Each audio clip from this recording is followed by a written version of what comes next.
Good morning, welcome to CATEX TV. My name is Frank Fortunato. Today is Wednesday, August 29th, 2012. Hurricane Isaac is right now over New Orleans. It pushed ashore last night, knocking out power, pushing about a 12-foot wave of surge water in front of it. Water driven by the large and powerful storm flooded over an 18-mile stretch of one levee in Plaquemines Parish south of New Orleans yesterday evening. Flooded some homes. There may be people still trapped out there. Rescuers have not been able to get out there yet and won't get out there until the winds die down. Isaac was packing 80-mile-per-hour winds when it came ashore at 6:45 p.m. last night. And once again, the storm stalled. It starts and it goes. It's very unpredictable. It began to move again early this morning at about 4 a.m., resuming a slow trek inland. The fact that it moves at a slow speed and has an awful lot of rain with it means that it could be a major soaker, dumping up to 20 inches of rain in some areas. City skyscrapers in New Orleans have been warned to expect wind gusts of up to 100 miles per hour.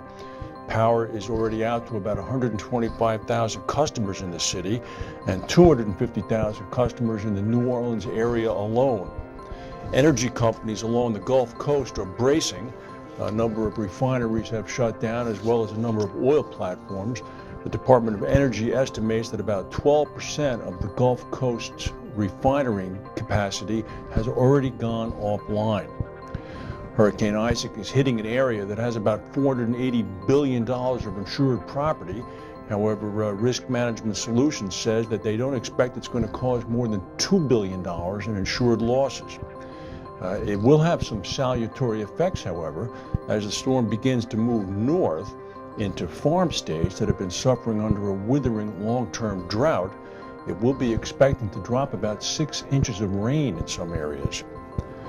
Well, here's a vindication for Tom Bolt and others, Richard Ward at Lloyd's, who have been pushing the new internal model, even though Solvency II refuses to take off yet from the runway. Standard & Poor's has hinted at a possible upgrade to its ratings on Lloyd's in the next 12 to 24 months. This is if Lloyd's can continue to further improve its competitive position.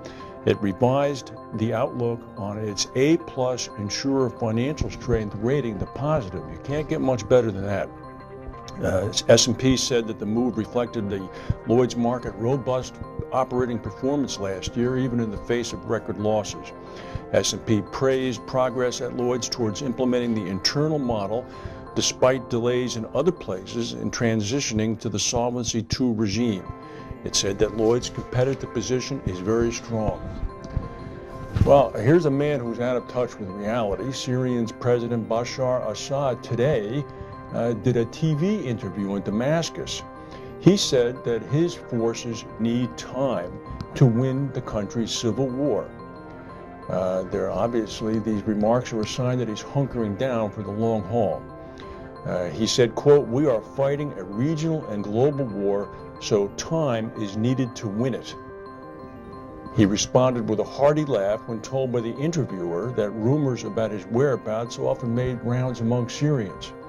He laughed out loud. He said, "I'm here with you in this studio in Damascus." Unbelievable.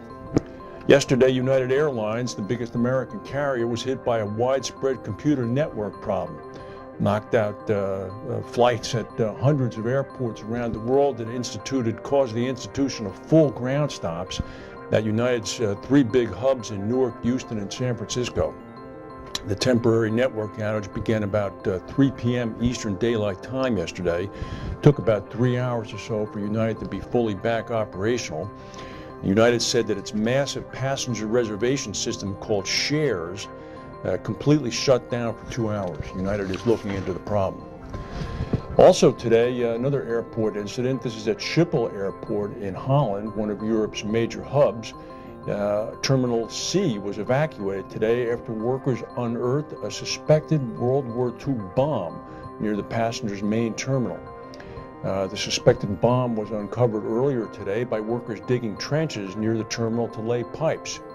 The Nazis occupied the Netherlands in World War II, using it as an air base to bomb Britain. In turn, Holland was repeatedly bombed by Allied forces. Interestingly, the World War II bomb at Schiphol came only a day after another World War II bomb was detonated in Munich. That detonation caused a fire that consumed several buildings nearby that had been evacuated. And here's an interesting story that was in the Royal Gazette coming out of Hamilton, Bermuda today. The headline was, Bermuda could be losing out on millions of tourist dollars because the island is not seen as welcoming to gay people. Frommer's Travel Guide, according to the article, one of the world's best-selling guides, specifically warns gay people to reconsider any plans they have about coming to Bermuda because it is, quote, rather repressive to homosexuals. And a Wikipedia entry on Bermuda says the country has a long-held reputation for being anti-gay. This is all news to the Business Development and Tourism Minister, Wayne Furbert. He said he doesn't understand what is meant by gay-friendly. He said, I would say Bermuda is welcoming to everyone, but until I'm clear what they mean, I can't answer. The opposition party, the PLP, responded quickly. They said that marketing Bermuda to the gay community is a no-brainer, especially in this time of economic downturn. He said there are opportunities, one PLP insider who spoke anonymously, he said there are opportunities to generate revenue all over the place, and gay marriage could be one of them. This is out-of-the-box thinking, he said. There's a market sitting out there in the tri-state New York, New Jersey, Connecticut area, and gay marriage is legal in all of the tri-state area. Why would we not go after that? But that's the news for today. If we have any breaking news, we'll come back and tell you. Thanks for watching, and we'll see you tomorrow.